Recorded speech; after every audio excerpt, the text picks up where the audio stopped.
আসসালামু আলাইকুম। আজ আমার খুব পছন্দের একটা উদাহরণ আলোচনা করব। আপনাদের হাত উঁচু করাটা খুব জরুরি না, তবে আপনারা যদি করেন তাহলে আমার খুব ভালো লাগবে। কে কে আয়াতুল কুরসি জানেন? আয়াতুল কুরসি।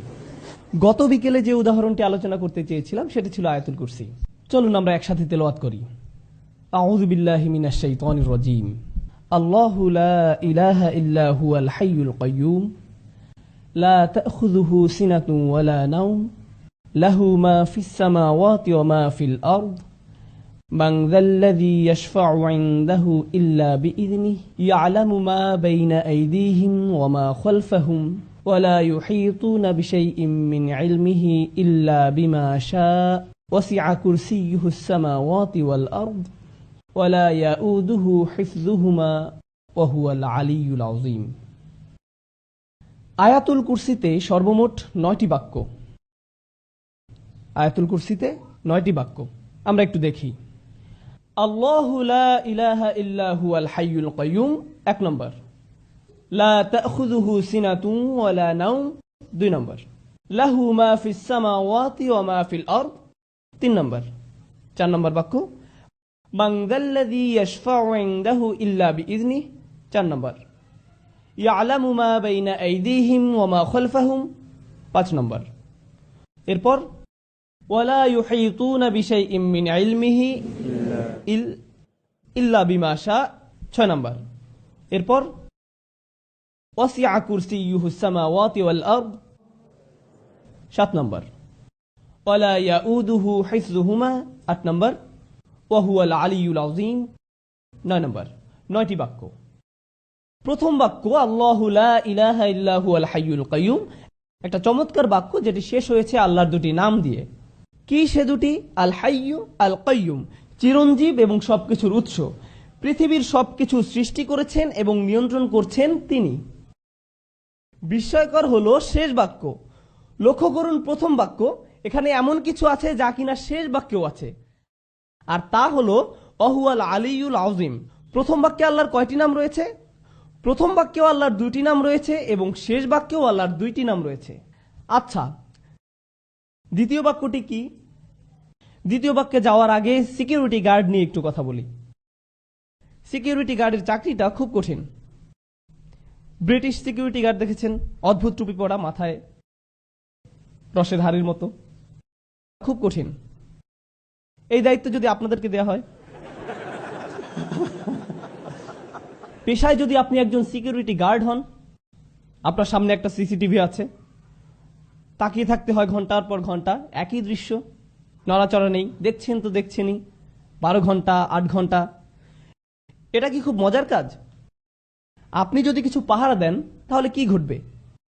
আপনি ক্লান্ত হয়ে পড়বেন, আপনার ঘুম আসবে। যেমন সিনেমা হলের গার্ডদের কথা ধরুন। আপনারা তো ধার্মিক, আপনারা অবশ্য সিনেমা দেখেন না, যদিও অনেকে দেখে। সিনেমা হলে যখন সিনেমা চলে, ভিতরে হয়তো কোনো মারপিটের দৃশ্য চলছে, বাইরে একজন সিকিউরিটি গার্ড আছেন, ভিতরে লোকেরা উপভোগ করছে, কিন্তু গার্ড ঝিমোচ্ছেন। হঠাৎ করে তিনি লাফ দিয়ে ওঠেন। এটা খুব সাধারণ দৃশ্য। সিনেমা হলের গার্ডরা, তাদের ঝিমুনি আসে। আল্লাহ তাআলা বলছেন তার নিজের সম্পর্কে, লা তাখুযুহু সিনাতুন ওয়ালা নাওম। তন্দ্রা।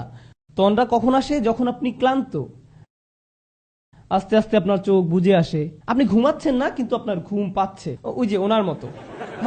আমি মজা করলাম, জাস্ট মজা। এই তন্দ্রা বা ঝিমুনি কি বলে? সিনা। তন্দ্রা বা ঝিমুনির পরে কি আসে?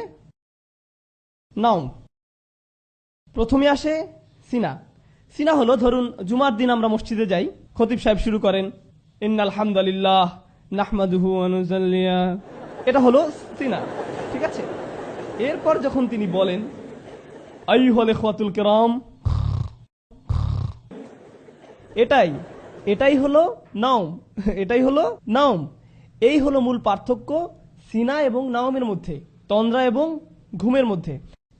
এই হলো দ্বিতীয় বাক্য, যেখানে বলা হচ্ছে তন্দ্রা আর ঘুম আল্লাহকে স্পর্শ করে না।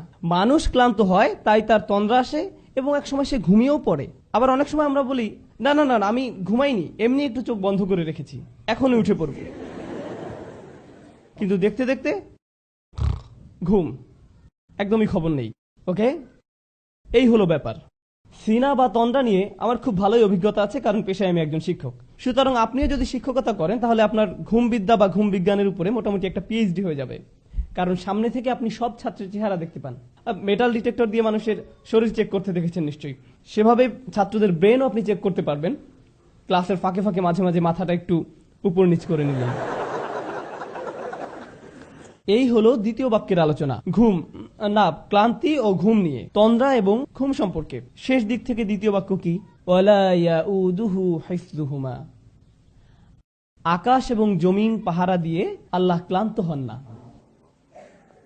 যখন কেউ ক্লান্ত হয়ে যায় তখন তার তন্দ্রা আর ঘুম পায়। দ্বিতীয় বাক্যের সাথে শেষ দ্বিতীয় বাক্যের এই হলো চমৎকার মিল।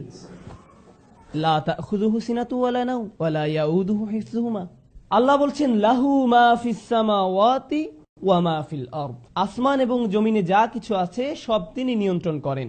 এই বিষয়ে কথা বলার আগে দুটি বাক্য, আল্লাহর দুটি নামের মধ্যে পার্থক্য বুঝতে হবে, মালিক এবং মালিক। আল্লাহর দুটি নাম মালিক ও মালিক, দুটি শব্দের মধ্যে পার্থক্য ধরতে পারলে আয়াতটা বুঝতে সহজ হবে, এই জন্যই বলা। মালিক শব্দের অর্থ অধিকারী, মালিক অর্থ অধিকারী, আর মালিক শব্দের অর্থ আগে একবার বলেছিলাম, মালিক অর্থ রাজা। রাজা আর অধিকারীর মধ্যে কোনো পার্থক্য আছে? আছে। আপনি আপনার কলমের মালিক, কিন্তু আপনি বলেন না যে আমি এই কলমের মহান রাজা। আপনি এমনটা করেন না, কারণ আপনি জানেন এটা একটি হাস্যকর কথা। বুঝতে পেরেছেন? মালিক হয় ছোট জিনিসের। আপনি হতে পারেন গাড়ির মালিক, কম্পিউটারের মালিক, মোবাইলের মালিক, কিন্তু আপনি এর রাজা নন। রাজত্ব শব্দ ব্যবহার হয় বড় কিছু বোঝাতে। এখানে আরেকটা সমস্যা, মালিকানা ব্যবহার হয় সম্পত্তির ক্ষেত্রে, এর ব্যবহার সম্পত্তির ক্ষেত্রে, কিন্তু রাজত্ব এমন নয়। আপনারা জানেন রাজা একখণ্ড জমি বা একটা গাছের উপর রাজা নন, তিনি একটি ভূখণ্ডের বসবাসকারী মানুষের রাজা। রাজত্ব একটা দেশের মানুষকে নিয়ন্ত্রণ করার জন্য, আর মালিকানা ব্যবহৃত হয় সম্পদের জন্য, দুইটা ভিন্ন জিনিস। এখন আল্লাহ বলছেন লাহু মা ফিস সামাওয়াতি ওয়া মা ফিল আরদ। আকাশ জমিনে যা কিছু আছে সবকিছুর মালিক তিনি। এখানে কিসের কথা বলা হয়েছে? মালিকানার কথা। এই বাক্যটা মালিকানা সম্পর্কিত, আর মালিকানা হয় ছোট জিনিসের, তার মানে প্রত্যেকটা ক্ষুদ্র জিনিসের মালিক আল্লাহ। ওকে, শেষ দিকের 3 নম্বর বাক্যটি কি কারো মনে আছে? ওয়াসিআ কুরসিয়ুহুস সামাওয়াতি ওয়াল আরদ। তার রাজত্ব কর্তৃত্ব আসমান জমিনের সব জায়গায়। যেখানে আল্লাহ বলছেন তার রাজত্ব সম্পর্কে, তার কর্তৃত্ব সম্পর্কে, একদিক থেকে আল্লাহ সবকিছুর মালিক, আবার সবকিছুর রাজা, সবকিছুই তার নিয়ন্ত্রণে। মানুষ হয়তো শুধু কিছুর মালিক কিন্তু রাজা নয়, আবার হয়তো রাজা কিন্তু সকল কিছুর মালিক নয়। যেমন এখনো অনেক দেশে রাজতন্ত্র বা রাজা এই ব্যাপারগুলো আছে। ধরুন আপনি একটি দ্বীপের রাজা, তার মানে কি আপনি দ্বীপের সবকিছুর মালিক? না, বরং আল্লাহ সবকিছুর মালিক এবং সবকিছুর রাজা। এটাই হলো বিষয়। কোনো ব্যক্তি যদি কোনোভাবে সব সম্পত্তির মালিক হয়েও যায়, তবে সে কি রাজা? এটা কি সম্ভব? সে হয়তো সম্পত্তির মালিক, কিন্তু রাজা আরেকজন আছেন। আপনি হয়তো সব সম্পত্তির মালিক, কিন্তু আপনার উপর রাজত্ব করছেন আরেকজন। অথবা আপনার রাজত্ব আছে কিন্তু সব সম্পত্তির মালিক আপনি নন। কিন্তু আল্লাহর দুটোই আছে, আল্লাহ একই সাথে মালিক এবং মালিক।